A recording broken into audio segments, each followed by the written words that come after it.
प्रदेश में बाढ़ की स्थिति गंभीर, उत्तरी बिहार के कुछ नए इलाकों में घुसा बाढ़ का पानी।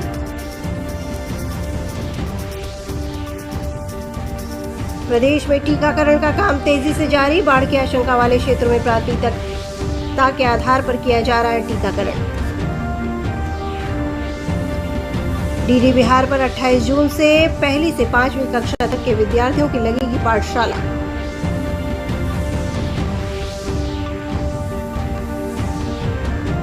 और सासाराम में एक ट्रक से कुचलकर 4 लोगों की मौत, 5 अन्य घायल।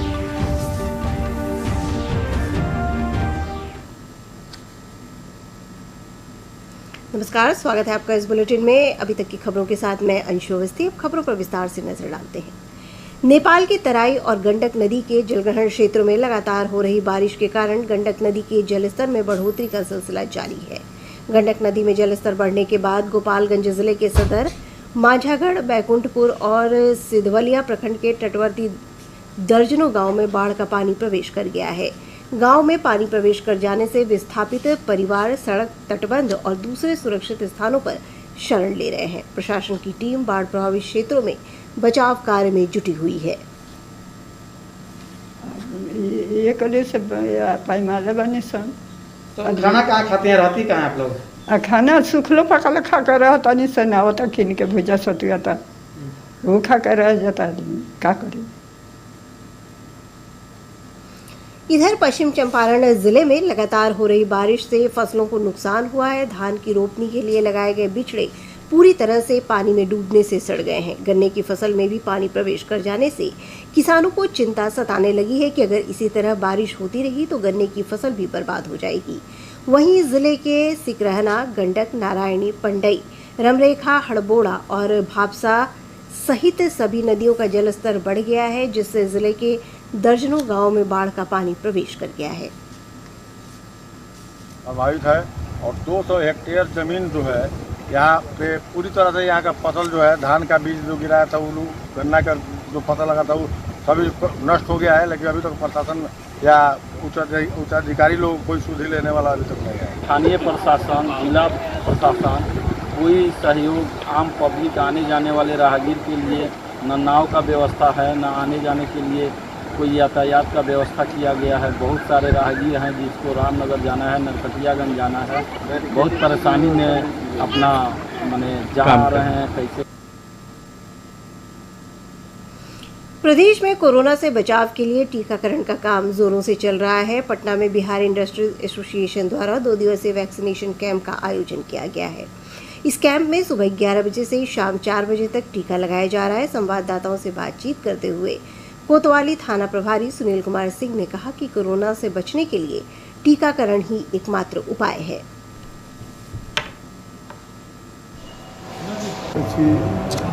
सार्थक प्रयास है कि मैक्सिमम लोगों को टीकाकरण हो, जिससे कि कोरोना जैसे महामारी से लोगों को बचाया जा सके। ये सभी लोगों के लिए 18 और 19 2 दिनों का अभी ये लोग किए हैं। बाद में जैसा होगा उसके अनुसार आगे। पटना के पाटलिपुत्र स्पोर्ट्स कॉम्प्लेक्स स्थित टीकाकरण केंद्र पर सभी आयु वर्ग के लोगों को 7 दिन 24 घंटे टीका लगाया जा रहा है। संवाददाताओं से बातचीत करते हुए स्वास्थ्यकर्मी पूजा सिंह ने बताया कि इस केंद्र पर हर दिन लगभग 600 से 700 लोगों का टीकाकरण किया जा रहा है। 600 से 700 अप्रोच डेली पड़ रहे हैं हम लोग का वैक्सीन। 18 plus 45 plus 24 hours. अभी तो सर यहाँ का माहौल तो बहुत अच्छी चल रही है, क्योंकि 24 आवर्स आपको सारी फैसिलिटी दी जा रही है यहाँ पे। खगड़िया जिले के बाढ़ प्रभावित क्षेत्रों में कोविड जांच और वैक्सीनेशन किया जा रहा है। जिलाधिकारी आलोक रंजन घोष ने बताया कि जिले में 54 पंचायत हैं जो बाढ़ से पूर्ण या आंशिक रूप से प्रभावित होते हैं। इन जगहों पर बाढ़ से पूर्व कोविड जांच और टीकाकरण का काम तेजी से चलाया जा रहा है, ताकि बाढ़ आने से पहले ज्यादा से ज्यादा लोगों का टीकाकरण किया जा सके।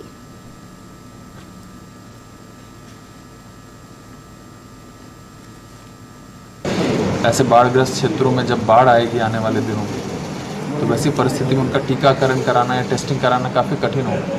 तो उनका निर्देश था कि इसमें प्राथमिकता पे, अगर ज़िले की बात करें तो प्राथमिकता पे ऐसे बाढ़ प्रभावित पंचायतों में टीकाकरण और टेस्टिंग की व्यवस्था की जाए ताकि लोगों को सेफ किया जा सके बाढ़ आने के पूर्व। केंद्रीय गृह राज्य मंत्री नित्यानंद राय ने आज वैशाली सदर अस्पताल में बनाए गए पीकू वार्ड का निरीक्षण किया। उन्होंने पीकू वार्ड में बनाए गए अतिरिक्त बेडों की स्थिति के बारे में जानकारी ली। साथ ही उन्होंने अस्पताल परिसर में निर्माणाधीन ऑक्सीजन गैस प्लांट का भी जायजा लिया। संवाददाताओं से बातचीत करते हुए सदर अस्पताल की व्यवस्था पर संतोष जाहिर किया और कहा कि अस्पताल के पीकू वार्ड में बेड की संख्या 10 से बढ़ाकर 25 कर दी गई है। आगे इसकी क्षमता में और वृद्धि की जाएगी। काम प्रगति पर है। पीकू जो पहले से यहाँ स्थापित था उससे अतिरिक्त बेड बढ़ाए जा रहे हैं और 25 पीकू बेड की व्यवस्था हो गई है। इसमें प्रयास किया जा रहा है कि कुछ और बढ़ जाए।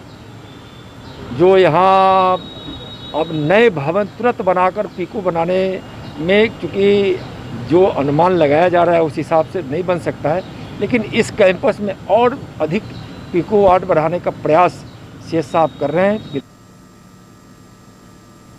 इस बुलेटिन का सीधा प्रसारण आप हमारे YouTube channel DD news Bihar पर देख सकते हैं। इसके अलावा ट्विटर और फेसबुक पेज पर भी ताज़ा तरीन समाचार और सूचनाएं उपलब्ध हैं। हमारे YouTube चैनल तक पहुंचने के लिए अपने मोबाइल से स्क्रीन पर दिखाए जा रहे QR कोड को स्कैन करें और DD बिहार से प्रसारित होने वाले समाचार देखें।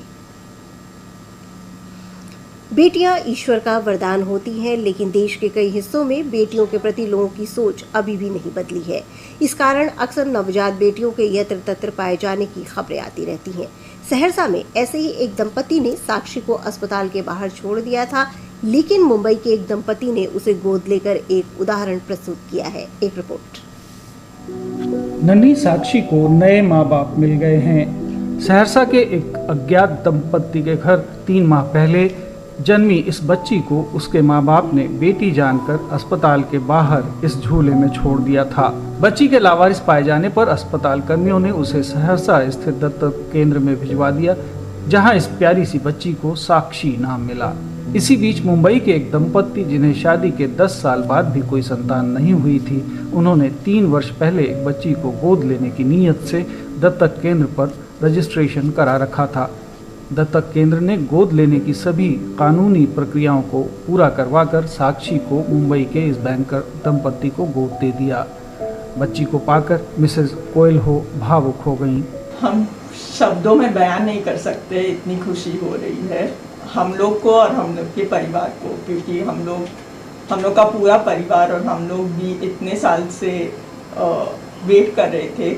एक छोटी सी बच्ची हम लोग के परिवार को कंप्लीट करने के लिए कोई आएगा, एक छोटा सा मेहमान। तो आज जब हम लोग उसको वापस अपने घर अपने परिवार में लेके जा रहे हैं तो शब्दों में बयान नहीं कर सकते, इतनी खुशी हो रही है। जिलाधिकारी कौशल कुमार ने बच्ची के होने वाले माता पिता और दत्तक केंद्र के सभी कर्मियों को मंगल कामनाएं दी। जो अडॉप्शन किया गया है वो 3 माह की बच्ची थी साक्षी, हम लोग PSC 100 बाजार में मिली थी।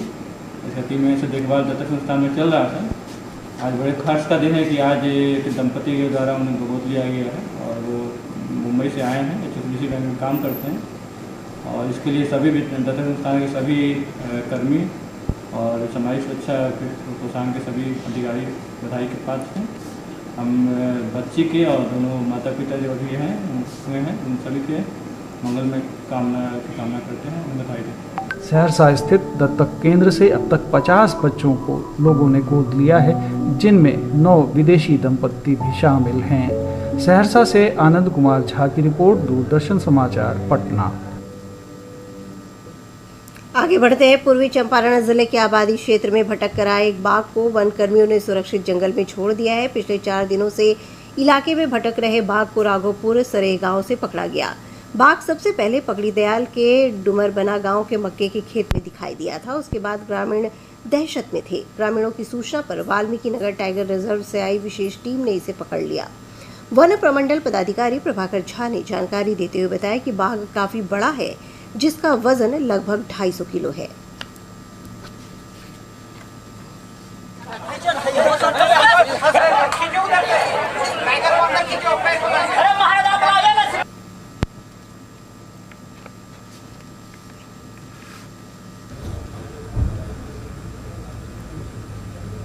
उनको ट्रैंक्विलाइज करने का तत्काल निर्णय लेना पड़ा। ड्रोन कैमरा मंगाए, उससे भी बाघ को डिस्टर्ब किया गया, बाघ डिस्टर्ब नहीं हुआ। अंत में पेड़ पर एक आदमी को चढ़ाया और बांस दे करके उससे हल्का सा उसको डिस्टर्ब किया और उसके ठीक अपोजिट डायरेक्शन में एक बख्तरबंद ट्रैक्टर पर डॉक्टर को ट्रैंक्विलाइजर गन के साथ बैठाए हुए थे। जैसे ही बांस से उसको डिस्टर्ब किया गया वैसे ही वो निकला तो तुरंत उसको ट्रैंक्विलाइज किया।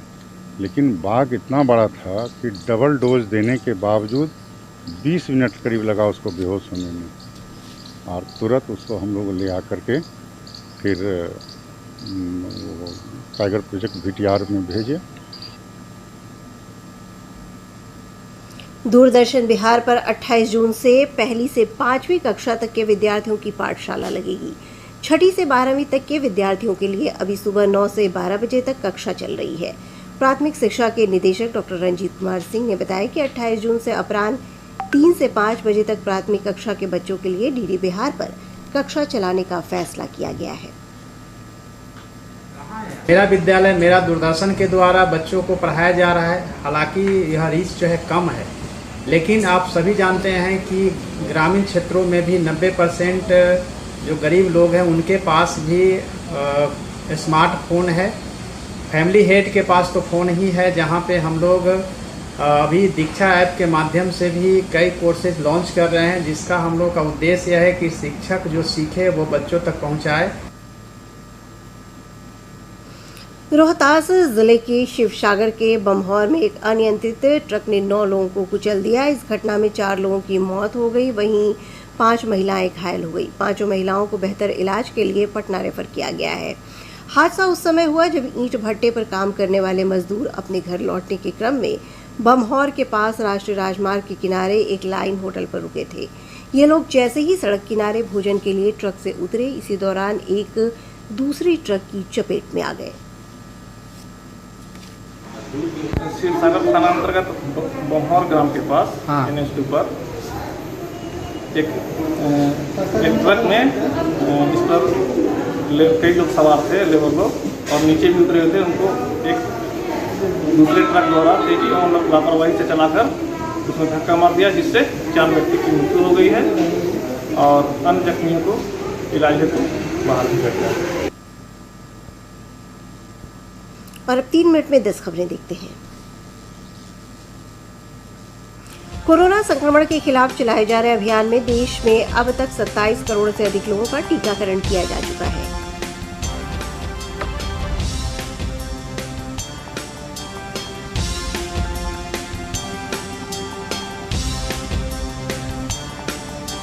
प्रदेश में टीकाकरण के रफ्तार में अब और तेजी आएगी। केंद्र से बिहार सरकार को 7,65,000 वैक्सीन उपलब्ध कराया गया है।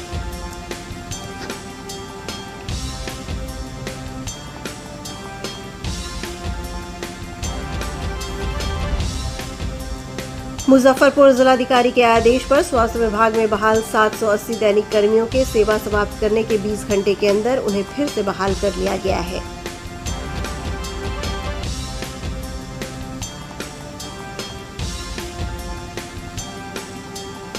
प्रदेश के 9 जिलों में शुभारंभ होगा कोविड-19 फ्रंटलाइन वर्करों के लिए क्रैश कोर्स प्रोग्राम।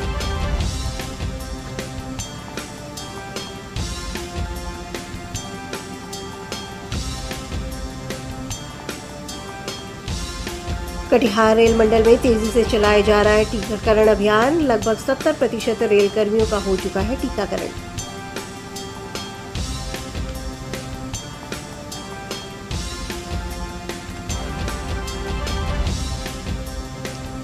धावक मिल्खा सिंह का निधन। आज शाम चंडीगढ़ में राजकीय सम्मान के साथ किया जाएगा अंतिम संस्कार।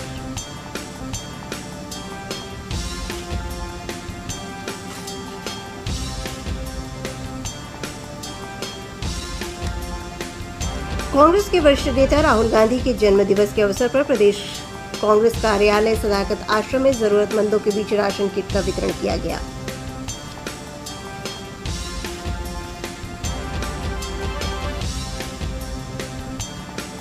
सासाराम नगर परिषद की मुख्य पार्षद कंचन देवी को गिरफ्तार कर लिया गया है। इनके ऊपर अनियमितताओं का आरोप है।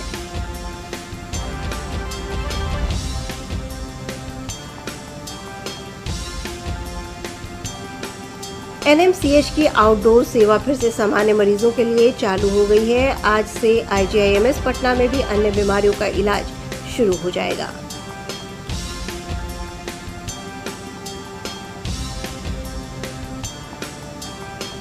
दरभंगा जंक्शन पर गुरुवार को कपड़े के पार्सल में हुए विस्फोट के पीछे आतंकी कनेक्शन की जांच शुरू हो गई है।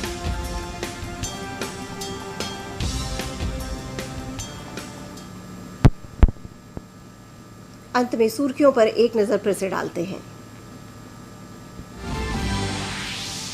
प्रदेश में बाढ़ की स्थिति गंभीर, उत्तरी बिहार के कुछ नए इलाकों में घुसा बाढ़ का पानी।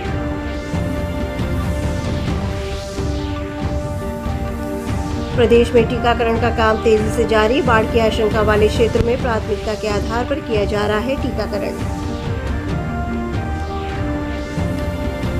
डीडी बिहार पर 28 जून से पहली से 5वीं कक्षा तक के विद्यार्थियों की लगेगी पाठशाला।